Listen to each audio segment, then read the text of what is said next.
बोलिए सद्गुरु देव की जय। परम आराध्य संत महापुरुषों की जय। धर्म प्रेमी सज्जनों, मातावांग देवियों तथा प्यारे प्यारे साथियों, आज का विषय है राम बिना जग सूना। राम के बिना जग सूना है। कौन सा राम के बिना जग सूना है? आज उन्हीं पर हम चर्चा करते हैं कि राम एक प्यारा नाम है और सद्गुरु कबीर ने राम शब्द का प्रयोग अपने मूल ग्रंथ बीजक में 170 बार किया है। प्रचलित राम शब्द को लेकर सद्गुरु कबीर अपना एक अलग अर्थ देते हुए कहते हैं कि हृदय बसे तेहि राम न जाना।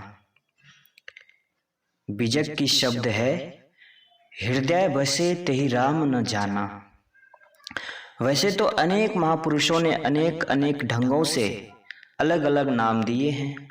महात्मा बुद्ध ने शून्य कहा है, स्वामी दयानंद सरस्वती ने पूर्ण कहा है, आदि गुरु स्वामी शंकराचार्य ने ब्रह्म कहा है, भगवान महावीर ने कैवल्य कहा है, सद्गुरु ने कहा वही महादेव वही मोहम्मद, ब्रह्मा आदम कहिए।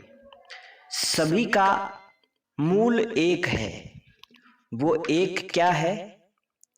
हम लोग चर्चा करने आए हैं कि राम के बिना ये जग सूना कैसे है। ये सारे शब्दों का चरितार्थ विचारों की शून्य अवस्था में होता है, जिसे साहेब सद्गुरु कबीर ने कहा, जब लग दिल पर दिल नहीं तब लग सब सुख सोना। हमारा मन बहिर्मुखता से लौटकर अंतर्मुखी हो जाए, अर्थात दिल पर दिल आ जाए। बाहर भटकने के बजाय अंदर में स्थित हो जाए, बाहर ढूंढने के बजाय अपने आप में महसूस करने लग जाए, तब परम शांति परम सुख हमारे जीवन में आ सकते हैं। इसी को गीताकार धनुषधारी अर्जुन से प्रश्न करते हैं कि हे अर्जुन, हे केशव, समाधि में स्थित परमात्मा को प्राप्त हुए स्थित बुद्धि पुरुष के क्या लक्षण है? वह स्थिर बुद्धि पुरुष कैसे बोलता है, कैसे बैठता है और कैसे चलता है? गीता के अध्याय 2 में श्लोक 55 से लेकर 72 तक कुल 18 श्लोकों में उत्तर देते हैं, जो एक से बढ़कर एक है। इसमें बहुत महत्वपूर्ण श्लोक 55 का उत्तर जान पड़ता है, जिसमें महाराज श्री कृष्ण जी कहते हैं, हे अर्जुन, जिस काल में यह पुरुष मन में स्थित संपूर्ण कामनाओं को भाली भांति त्याग देता है और आत्मा से आत्मा में ही संतुष्ट रहता है, उस काल में वह स्थित प्रज्ञ कहा जाता है। उत्तर दिए गए सारे नामों में शब्दों में अंतर है, भाव में अंतर नहीं है। सिर्फ शब्द बदल गए, भाव वही है। एक बार एक संत यात्रा कर रहे थे। यात्रा के दौरान एक बुजुर्ग ने पूछा कि बाबा, लोग राम राम रहीम रहीम कहते हैं, इस दोनों में अंतर क्या है? ये कोई राम राम के लिए लड़ रहा है, कोई रहीम के लिए लड़ रहा है, ये दोनों में क्या अंतर है? तो उस बाबा ने कहा, राम और रहीम में उतना ही अंतर है जितना अंतर पानी और आग में है। क्या कहा? उस बाबा ने कहा, राम और रहीम में उतना ही अंतर है जितना पानी और आग में है। आग अरबी शब्द है जिसे पानी कहा जाता है।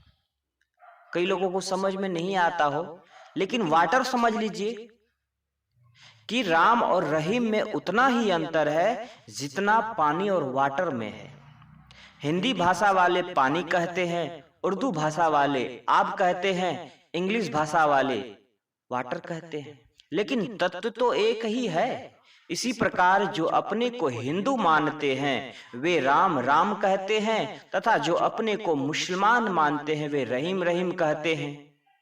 मूलतः ये दोनों परम तत्व एक ही है, शब्दों का अंतर मात्र है।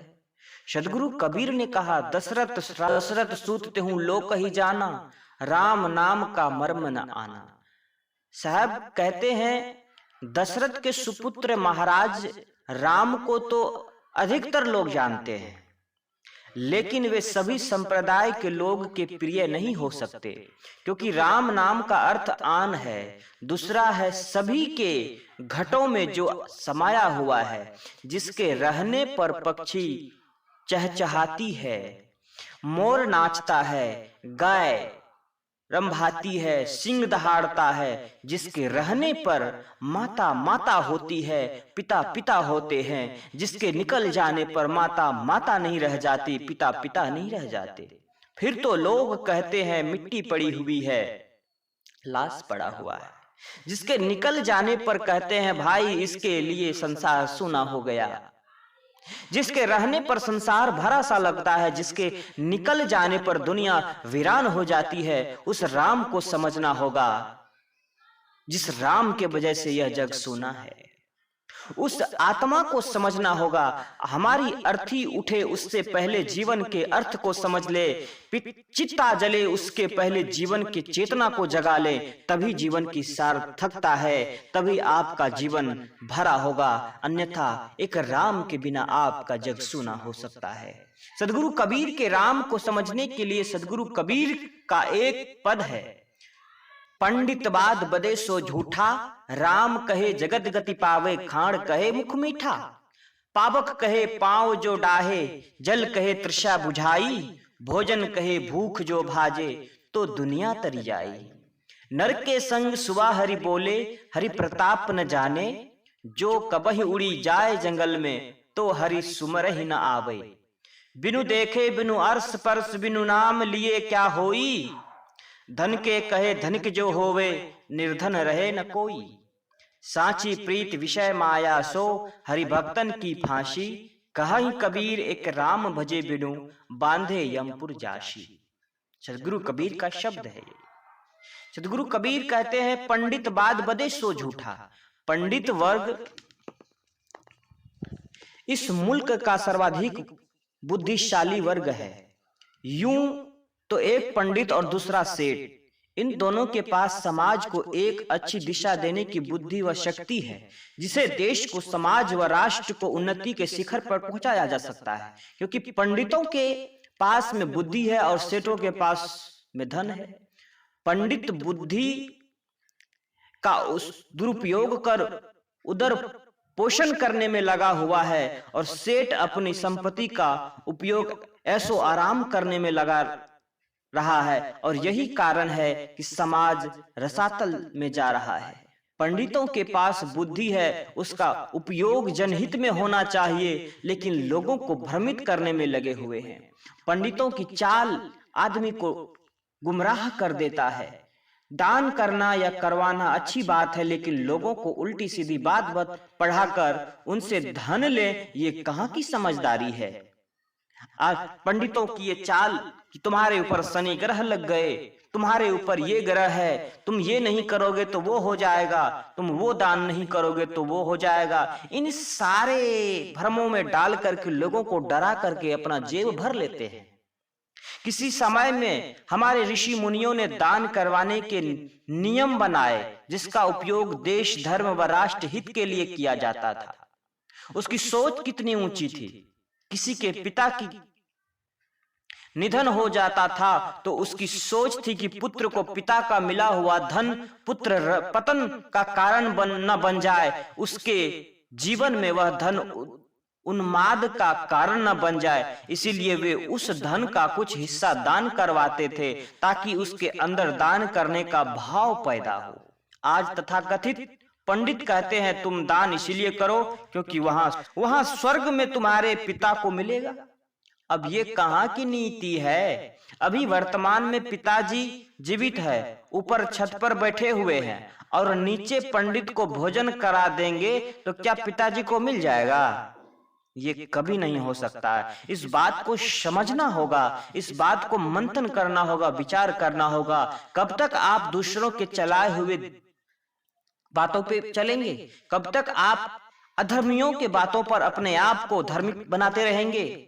नहीं मिल सकता है कभी पिताजी को वो भोजन, क्योंकि जो आदमी खा रहा है उसी का पेट भर सकता है, उसके बदले किसी और का पेट नहीं भर सकता है। ये पंडितों ने ठेका नहीं ले रखा है स्वर्ग नरक भेजने का, इसे खुद ही मालूम नहीं है कि उनका वास स्वर्ग में होने वाला है या नरक में होने वाला है। सिर्फ इतना ध्यान रखिएगा, जो जस करहि तो तस फल चाखा, जो जैसा कर्म करेगा वैसा ही फल मिलेगा। ये पंडितों को ठेका नहीं मिला हुआ है कि आप गलत कार्य करेंगे और आपको स्वर्ग नरक मिल जाएगा, नहीं, नहीं मिल सकता। नीचे पंडित जी को खिला देंगे तो पिताजी को नहीं मिल सकता। ठीक उसी प्रकार पंडित को दान करते हैं, ये दान हमारे पूर्वजों को नहीं मिलता, पंडित का जरूर काम बन जाता है, पंडित का जरूर पेट भर जाएगा, पंडित जी का जरूर काम बन जाएगा। आपका पिताजी नरक जाए स्वर्ग जाए उसको क्या लेना देना, कोई मतलब नहीं। इसीलिए समझना होगा, सदगुरु कबीर के ओरिजिनल ज्ञान को समझना होगा, दिमाग में उतारना होगा, हृदय रूपी पटल पर उतारना होगा, तभी आपके जीवन के सभी बुराइयों को मिटाना होगा। एक बार हुआ यही कि एक पंडित जी ने एक यजमान की एक काली दुधारू भैंस को देखा तो उसे लालच लग गया। ये दान की बात कर रहा हूं, दान जो आदमी पंडित दिलवा लेते हैं जबरदस्ती, इसकी बात कर रहा हूं। एक पंडित जी को मन में लालच हो गया एक यजमान के भैंस को देख करके। यादव जी के दरवाजे पर भैंस था, उस यादव जी के भैंस को देख करके पंडित जी के मन में लालच हो गया।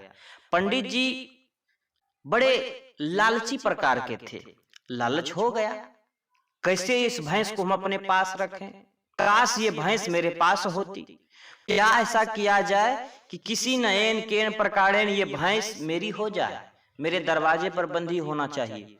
एक दिन सुबह सुबह यजमान के घर के सामने जाकर पंडित जी रोने लगे। यजमान रोने की आवाज सुनकर बाहर आया तो देखता है पंडित जी रो रहे हैं।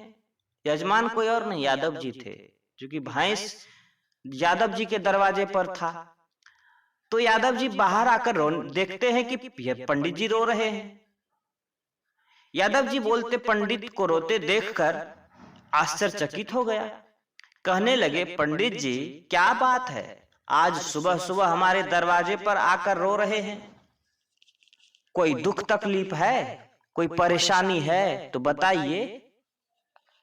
तो पंडित कुछ अपने को संभालने का स्वांग करते हुए कहते हैं, क्या बताऊं यादव जी, आपका एक लौता लड़का, वह भी बहुत वर्षों बाद हुआ है। ऐसी अशुभ घटना में कहना नहीं चाहता, लेकिन न कहूं तो बड़ी आफत की घड़ी आने वाली है। इधर यादव जी का माथा घूमने लग गया। यादव जी की जिज्ञासा और बढ़ गई कि नहीं, पूछता हूं क्या है। पंडित जी जो बात है उसे सही सही बताइए, आखिर क्या बात है। तब पंडित कहते हैं, तुम्हारे लड़के को ग्रह लग गया है, थोड़े दिनों का साथी है, पता नहीं कब इसका अंत हो जाए। रहमे हुए कहते हैं, पंडित जी ग्रह काटने का कोई उपाय है। पंडित ने कहा, हमारे धर्म शास्त्रों में उपाय तो है, कोई आदमी काला दान करे तो उसका ग्रह कट जाता है। यजमान सोच में डूब गए कि आखिर काली कौन सी चीज का दान करूं। सोच में डूबे हुए एक मास्टर के यहाँ पहुंचे। मास्टर ने देखा आज मेरे मित्र कुछ चिंतित मेरे दरवाजे पर पधार रहे हैं। मास्टर पूछते हैं, क्या बात है मित्र। वो यादव जी जो जजमान थे कहते हैं, मास्टर आज मेरे दरवाजे पर पंडित जी आए थे, कह रहे थे तुम्हारे लड़के को ग्रहण लगा है, इसको तोड़ने के लिए काला दान करने को कहा है, तो आप बताइए कौन सा काला दान करूं।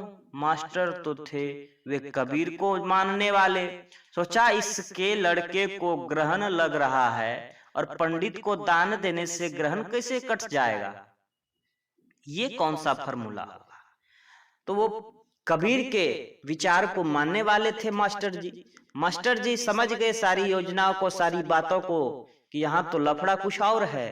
पंडित के मन में लोभ लालच जग गया है, लेकिन उन्होंने भी बड़ी समझदारी से काम लिया। सोचा हो सकता है मैं दान करने से रोक दूं और लड़का मर जाए तो मेरे मित्र मुझे ही दोषी मानेंगे। तो उन्होंने कहा, ऐसा करो, दुकान से काला कपड़ा लेकर दान कर दो। जादव जी का दिमाग खुला। जादव जी काला कपड़ा लेकर आए और पंडित को दान किया। पंडित काले कपड़े को देखकर सोचते हैं, यजमान भी बड़े भोले हैं, समझ नहीं पाए। पंडित का बात बनाते हुए कहते हैं, यजमान समय चुक गए, इसीलिए 1 पॉइंट और बढ़ गया। दान काला हो, साथ साथ जान वाला हो। यजमान फिर उसके मास्टर मित्र के पास गया और बताया। मास्टर ने कहा, गांव से एक सपेरा आया है, उसके पास एक काला नाग है। काला नाग लेकर यजमान पंडित के पास पहुंचे। पंडित जी काला नाग देखकर सोचता है, इस बार भी निशाना सही नहीं लगा। फिर कहते हैं, यजमान जी 1 पॉइंट और बढ़ गया। दान काला हो, जान वाला हो, साथ साथ 4 पैर वाला हो। जादव जी फिर मास्टर के पास गए और बताया। मास्टर ने कहा, ऐसा करो, हमारे यहाँ एक काली बिल्ली है, उसे ले जाकर दान करो। काली बिल्ली लेकर पंडित को दान करते हैं। पंडित काली बिल्ली को देखकर कहते हैं, यजमान देरी हो जाती है दान करने में, इसीलिए 1 पॉइंट और बढ़ गया।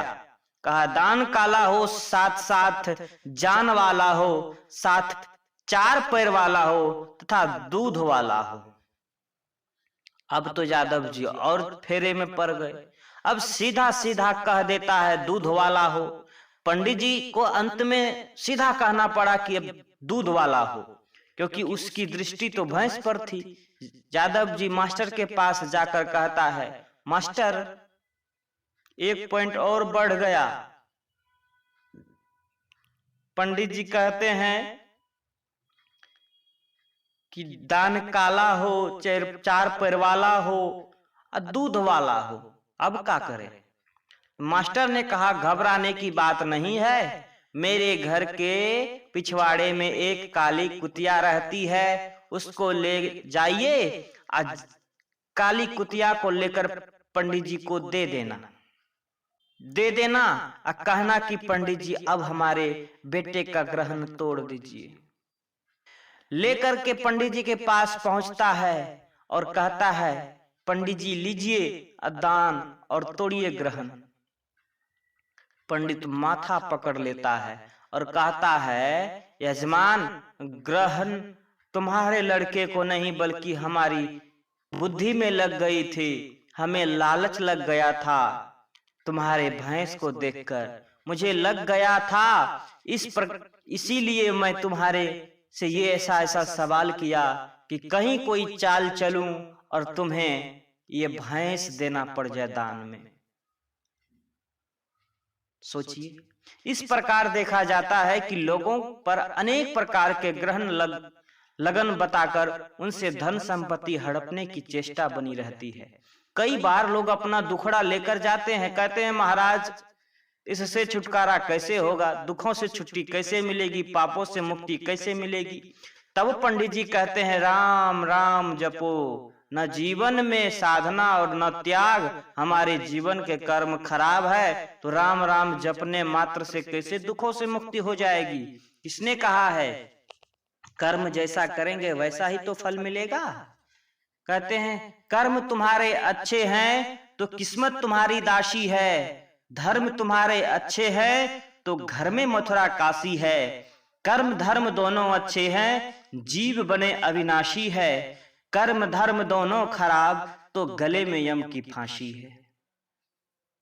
हमारा कर्म अच्छा हो, और कर्म अच्छा तब होगा जब विचार अच्छा होगा। तो साहब कहते हैं, राम के कहे जगत गति पावे, खाड़ कहे मुख मीठा। अगर राम राम कहने मात्र से गति मुक्ति मिल जाती या राम को पा लिया जाता, तो साहब कहते हैं, तर्क देते हुए, शंकर शक्कर कहते मुख मीठा हो जाता, आग आग कहने से पैर गर्म हो जाते, जल जाते, प्यास बुझ जाए, जल जल कहने से प्यास बुझ सकती है। भोजन भोजन करने से भूख मिट जाएगा, धन धन कहने से धनवान हो जाएंगे। और अगर ऐसा नहीं होता है तो शक्कर शक्कर कहने से मुख मीठा नहीं हो सकता, आग आग जलने से पैर गर्म नहीं होता, जल जल कहने से प्यास नहीं बुझती, भोजन भोजन करने से भूख नहीं मिटती, धन धन कहने से धनवान नहीं होता, केवल राम राम कहने मात्र से मुक्ति कैसे मिल सकती। सोचिए, सोचने की आवश्यकता है, विचार करने की आवश्यकता है। लोग कहते हैं मैं तो राम को मानता हूं, कबीर को मानता हूं, महावीर को मानता हूं, कृष्ण को मानता हूं, फिर भी जीवन में दुख पड़ रहा है। कारण क्या है? कारण स्पष्ट है, हमने केवल माना है, जाना नहीं है। जानने और मानने में बड़ा फर्क है। साहब की एक एक वाणी में बड़ा सार समाया हुआ है, गहन विचार है। साहब कहते हैं बहुत दुख दुख की खानी, तब बची हो जब राम ही जानी।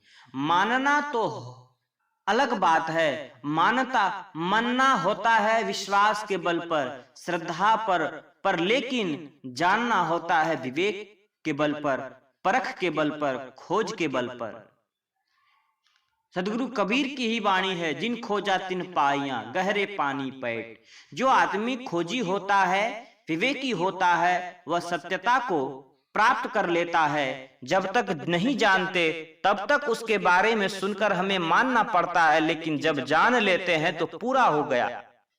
मानना पूर्णता नहीं है, जबकि जानना पूर्णता है। तो हमने राम कबीर बुद्ध महावीर को माना केवल है, उनके आदेश उपदेश को नहीं माना, उनकी बातों को नहीं माना। आवश्यकता है उसके आदेश उपदेश को मानकर अपने जीवन में आचरित करने की। हमने केवल चित्र की पूजा की और सोचते हैं महापुरुषों को मानते हैं। महापुरुषों के चित्रों को पूजने के काम नहीं बनेगा, बल्कि चरित्र को चुनना होगा। जिन महापुरुषों ने अपने को गिरी कंदरा गुफा के एकांत निर्जल स्थानों में साधना की भट्टी में तपकर शांति का अनुभव किया, उसी शांति को हम उसके चित्र और मूर्ति की पूजा कर वातानुकूलित रूम में कोको कोला पीते हुए प्राप्त करना चाहते हैं। ये कक्ष कितना हास्यप्रद है। साहब कहते हैं नर के संग सुआ हरि बोले, हरि प्रताप न जाने। सुआ कहते हैं तोते को, जो पढ़ा दिया जाता है वही पढ़ लिया जाता है। उसे कहो तोता राम राम राम कहो तो तोता राम कहने लग जाता है, लेकिन राम के मर्म को नहीं समझता। उसी प्रकार आदमी केवल तोते की भांति रटता रहता है, उसकी हकीकत को नहीं समझ पाता। राम नाम जिस तत्व का है उसको हम समझ नहीं पाते हैं और बाहर बाहर भटकते हैं। साहब ने कहा हमारा हजूर शिव परमात्मा शांति बाहर नहीं है, जिसको पाने के लिए कठोर तपस्या या हठ योग करना पड़े। किस प्रकार पास की खोज को न जाने पाने के कारण बाहर भटकता है, उसे एक कहानी के माध्यम से समझें। एक डमरूधारी सन्यासी था जो शिव का उपासक, शिव जी की बूटी समझकर गांजे का दम लगाता था।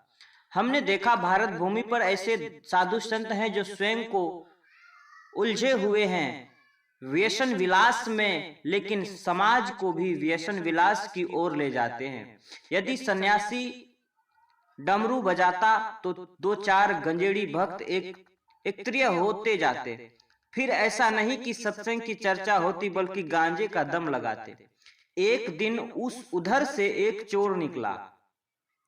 चोर ने देखा सन्यासी के पास डमरू है और वह भी सोने का डमरू है। सोचा यह डमरू हाथ लग जाए तो वर्षों का खर्चा निकल जाएगा, लेकिन हाथ में आए तो आए कैसे। कुछ देर सोचने के बाद युक्ति मिल गई। सन्यासी के पास जाकर हाथ जोड़कर अनुनय विनय करने लगा कि संत भगवान, मैं संसार से अब ऊब गया हूं, अब मैं सन्यास लेना चाहता हूं, आपका चेला बनना चाहता हूं।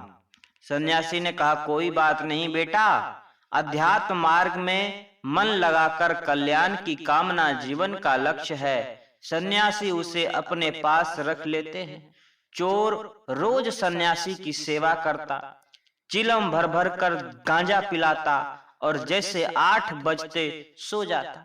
सन्यासी देर से सोता और जैसे ही सन्यासी सोते चोर जग जाता और डमरू की खोज खबर लेता कि डमरू कहाँ रखा है।